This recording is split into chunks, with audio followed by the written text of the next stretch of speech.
recording? Yeah, we are. Okay, we're on the east side of the house. This is the electric meter, main service panel type stuff. We've got another sewer clean out over here. You're going to see more about sewer clean outs in a little bit. The grounding rod has not been properly buried. They're supposed to be 8-foot rods. They're supposed to be buried 8 feet. They're not supposed to be buried 7 foot 6 inches. That's assuming that it's even in a complete rod. So the grounding rod hasn't been properly buried. But the meter, okay, the meter box, cabinet box, it has been sealed. That's a good thing. That's a good thing. This is the gas going into the house. This is how you turn it off in an emergency. This applies to the water meter video you're about to see. But parallel with the pipe is off. Excuse me, parallel with the pipe is on. Perpendicular is off. So I didn't mention that in the water meter video because the house has a main shutoff valve. What I'm not seeing and I'm going to be looking for is electrical bonding for the gas system. And so the electrical kind of goes with the whole theme here because we're theme people doing theme stuff.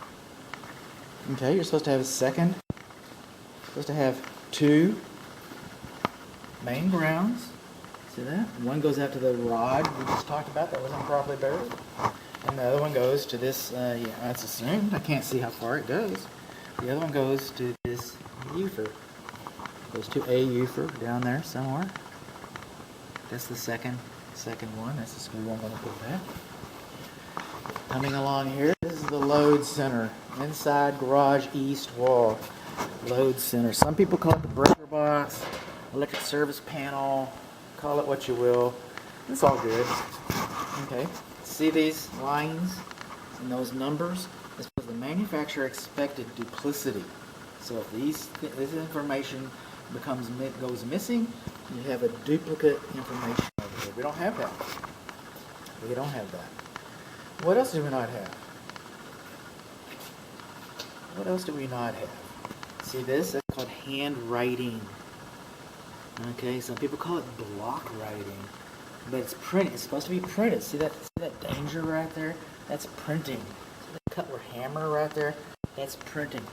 All this information over here is supposed to be printed. I'm not sure about this over here. I think you can handwrite it over here, but all this information over here is supposed to be printed. I didn't make that up. I'm a mockingbird. Code made that up. I didn't make that up. All right? How important is that?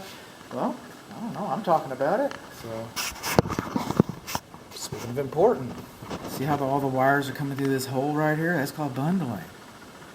Bundling. Okay? L1 and L2. And neutral. See how it comes through that big hole right there?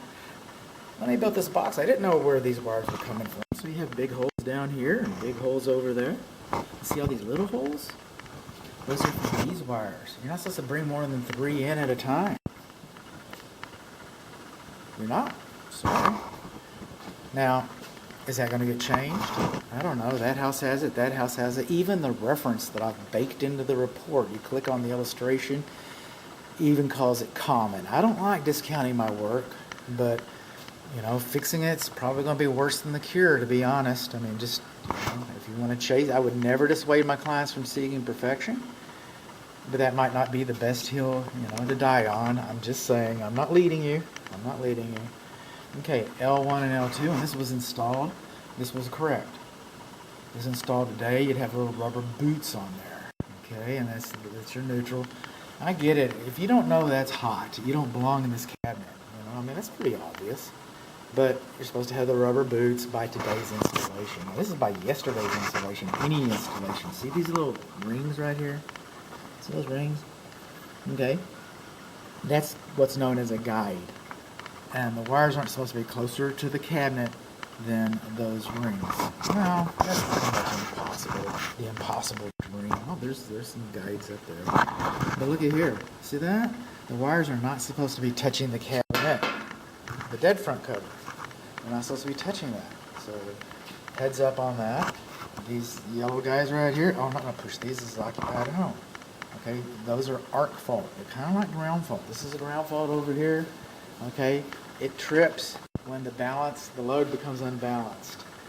Okay, the electricity's got to go someplace. It's afraid it might be going through you. It doesn't know where it's going. It's just a stupid process, a dumb process.